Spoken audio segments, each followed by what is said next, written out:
Hello guys, I am Sketching Thoughts, and today we are going to see why you don't feel like yourself anymore. Before we start, if you enjoy videos that explore psychology, identity, and the hidden patterns of the human mind, please like, comment, and subscribe to the channel so you never miss videos like these. Now let's begin. Have you ever looked at your own life and felt strangely disconnected from it? Not sad, not broken, just unfamiliar. You still wake up, you still go to class, work, or meet people. You still do the things you're supposed to do, but somewhere in the background, a quiet thought keeps returning. What happened to me? Why don't I feel like myself anymore? And the strange part is that you can't even explain what exactly is missing. You just know that the version of you that once felt real feels far away. But what if this feeling isn't random? What if your brain is doing something very specific? Something most people never notice. Problem: deep dive. The experience usually begins slowly, not with a dramatic event, not with a breakdown, but with small moments. You stop enjoying things you used to enjoy. You become quieter. Decisions feel heavier. Conversations feel more performative. You laugh, but sometimes it feels automatic. You answer questions, but part of you isn't fully there. Over time, you start creating a story. Maybe I've changed. Maybe I've lost myself. Maybe something is wrong with me. Psychologists call this identity disruption. When the story you tell yourself about who you are becomes disconnected from your daily experience. Your identity isn't just your personality. It's the internal narrative your brain uses to organize your life. It's your answer to questions like, who am I? What matters to me? Where am I going? When those answers become unclear, the brain experiences uncertainty. And the human brain does not like uncertainty, because uncertainty feels like danger. This is where the problem becomes deeper. The more disconnected you feel, the more you start watching yourself, analyzing yourself,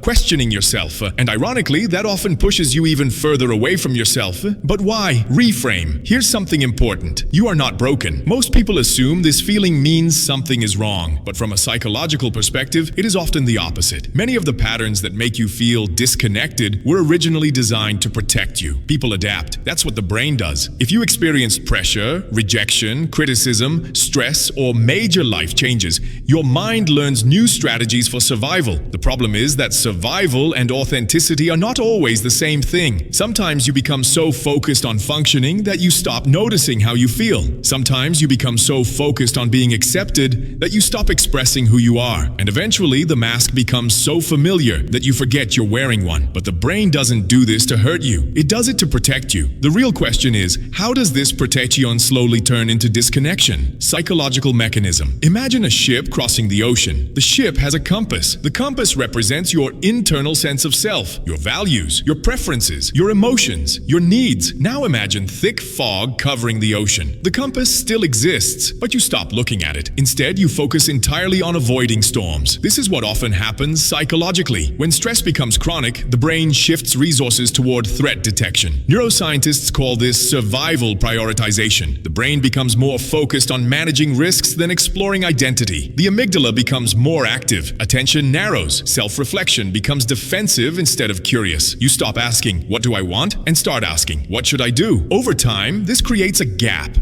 between your authentic signals and your daily behavior. Here's a simple mental model. Think of your identity as a radio station. The signal is always there, but stress, people-pleasing, comparison, and constant stimulation create static. The problem isn't that the station disappeared. The problem is that you can't hear it clearly anymore, and that changes everything. Practical framework. So how do you reconnect? Not through motivation, not through becoming a completely new person, but through reducing the static. Principle 1. Notice before you fix. Many people immediately try to solve the feeling, but awareness comes before change. For 1 week, simply observe moments when you feel most alive and most disconnected. Why it works. Psychology shows that awareness activates metacognition, the ability to observe your thoughts rather than becoming trapped inside them. Example: notice how you feel during a conversation, while studying, or while scrolling social media. Patterns begin to emerge. Principle 2. Follow small preferences. Many people lose themselves because they stop listening to small preferences.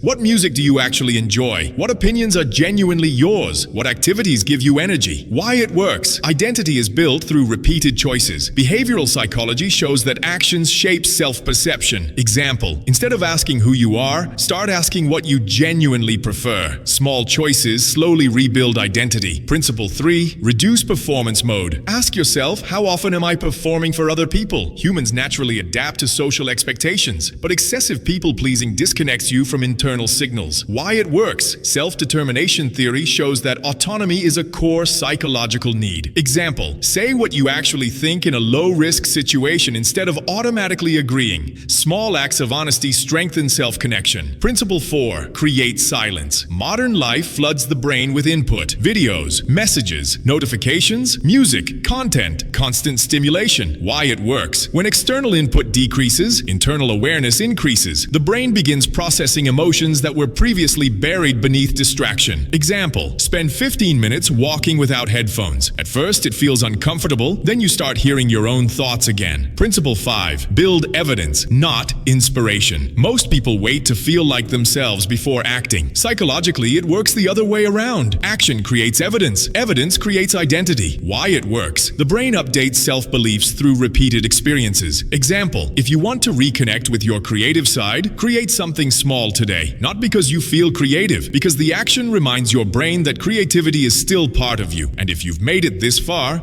consider subscribing. Not because it helps the algorithm, but because these conversations about psychology and identity are easier when we explore them together. Integration. Remember the radio station. The signal was never gone. You simply couldn't hear it. The goal isn't becoming a new person. The goal isn't finding some hidden version of yourself. The goal is learning to listen again. Every honest choice, every moment of awareness, every small preference, every act of authenticity removes a little more static, and slowly the signal becomes clearer. Certain, quiet, empowering, close. Maybe the reason you don't feel like yourself anymore isn't because you've lost yourself. Maybe it's because you've spent so long adapting that you've forgotten how to listen. And that's okay, because what is real rarely disappears. It gets buried, not destroyed. Your values are still there. Your voice is still there. Your identity is still there, waiting beneath the noise. So the next time you feel like a stranger to yourself, don't ask, "What's wrong with me?" Ask, "What part of me have I stopped listening to?" The answer may be quieter than you expect, but it might also be the beginning of finding your way back. Thank you for watching.